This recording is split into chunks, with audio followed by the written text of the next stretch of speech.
ওযু করার সময় কি কি দোয়া পড়া দরকার? খুব দরকারি এবং সুন্দর একটি প্রশ্ন। ওযু করার সময় আমরা কোন কোন দোয়া পড়ব? ওযুর শুরুতে দোয়া আছে, শেষে দোয়া আছে। দোয়া মানে জিকির। নবী করিম সাল্লাল্লাহু আলাইহি ওয়াসাল্লাম থেকে তিরমিজি বর্ণিত হাদিসে আমরা জানতে পারি, তিনি ইরশাদ করেছেন, লা ওযু লিমান লাম ইউসাম্মিল্লাহ। যে ব্যক্তি বিসমিল্লাহ বলল না, তার ওযু পূর্ণাঙ্গ হবে না। ওযু হবে কিন্তু ওযু কি হবে না? পূর্ণাঙ্গ হবে না, ওযুতে অপূর্ণতা থাকবে। এজন্য ওযুর শুরুতে বলতে হবে বিসমিল্লাহ। কি বলতে হবে?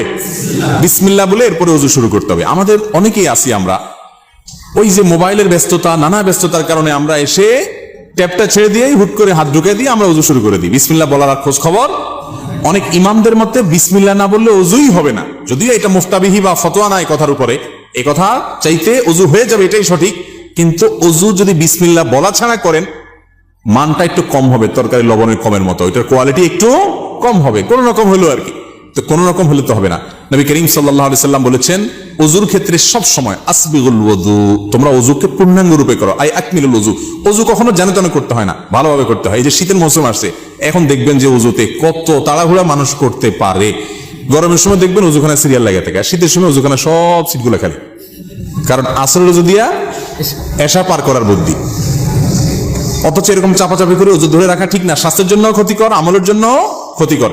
এই জন্য ওয়াইলুল আকাবিরিন নার হাদিসে আসছে, পায়ের গিরা গোড়ালি এই যে চিপা চাপা আঙ্গুলের শুকনা থাকে, এগুলো বিশেষ করে শীতের সময়, অন্য সময় তো বটেই, শীতের সময় বিশেষভাবে এগুলোকে যত্ন সহকারে ধুইতে হয়। যাই হোক, তো ওযুর শুরুতে বিসমিল্লাহ বলতে হবে। কি বলতে হবে? বিসমিল্লাহ। এটা হলো প্রথম ওযুর শুরুর জিকির।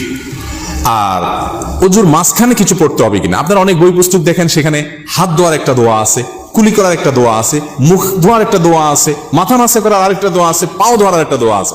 আছে না নেই? এই সবগুলো দোয়া মুখস্থ আছে এরকম কপালওয়ালা একজন মানুষ দেখি? সবগুলো দোয়া মুখস্থ আছে এরকম কেউ নাই? মাশাআল্লাহ, আপনারা দেখা যায় সুন্নাত বেদাতের পার্থক্য ভালো বোঝেন।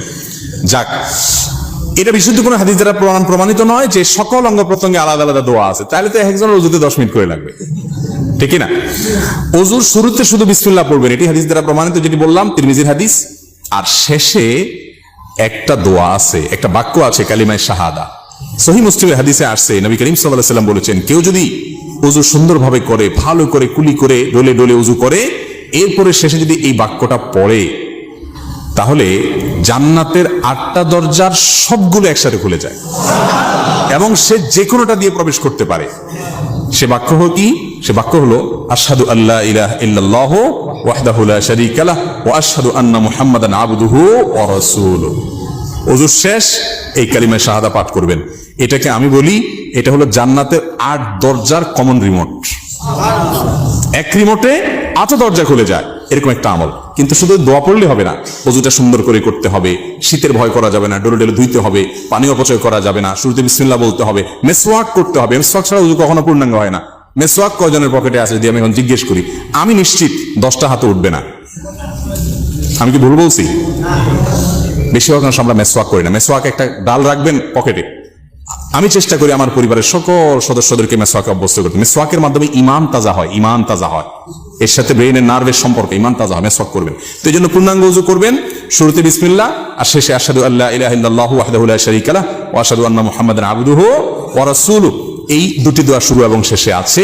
এই শেষেরটা মুসলিমে বর্ণিত আছে। তিরমিজিতে আরেকটি দোয়া আছে, আল্লাহুম্মা জাআলনি মিনাত তাওয়াবিন ওয়া জাআলনি মিনাল মুতাতাহহিরিন। আল্লাহ আমাকে তওবাকারীদের শামিল করেন, পবিত্রতা অর্জনকারীদের শামিল করেন। কারণ আল্লাহ তাআলা কোরআনে বলেছেন, ইন্নাল্লাহা ইউহিব্বুত তাওয়াবিন ওয়া ইউহিব্বুল মুতাতাহহিরিন। আল্লাহ তওবাকারী এবং পবিত্রকারীদের পছন্দ করেন। তাহলে ওযুর শুরুতে বিসমিল্লাহ, শেষে কালিমায়ে শাহাদা, এবং তারপরে যদি আরো অতিরিক্ত পড়তে চান, সুযোগ থাকে, আরেকটা হাদিস আছে, সেটাও পড়া ভালো, আল্লাহুম্মা জাআলনি মিনাত তাওয়াবিন ওয়া জাআলনি মিনাল মুতাতাহহিরিন।